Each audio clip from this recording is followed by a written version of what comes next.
Chad Butler, known as Pimp C, died in a Los Angeles hotel room. The LA County Coroner's Office ruled the rapper's death accidental and attributed to a combination of apnea and syrup. And we know that syrup on the streets usually has codeine. Absolutely. We have a problem now with the cough syrup epidemic. He rolled up, asked him what he was sipping on. Said, lean. You wanna hit it, dog? That's the same stuff Weezy sipping, huh? And tons of other rappers that be spitting hard. Yep, he had 5 up on. Then when I passed him that styrofoam, the Easter Pink heard it rhyme before I finally got to see what all the hype was on. And then he took a sip, sitting in the Lincoln, thinking he was pippin' as he listened to the system. Little did he know that it was just as addictive as bass. Not the kind of hit from the kick drum. Hot box, let the bass bump.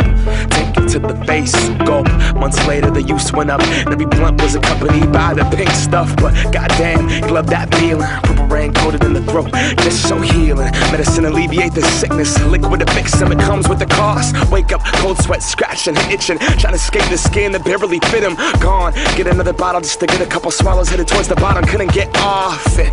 Didn't even think he had a problem, though he couldn't sleep without getting nauseous. Room spinning, thinking he might have sipped just a little bit too much of that cough syrup. His eyelids closed shut, sat back in the chair clutching that cup. Girlfriend came in a couple hours later, said his name shook him, but he never got up. He never got up. He never got up. We live on the cusp of death, thinking that it won't be us. It won't be us. It won't be us. It won't be us. Nah, it won't be us.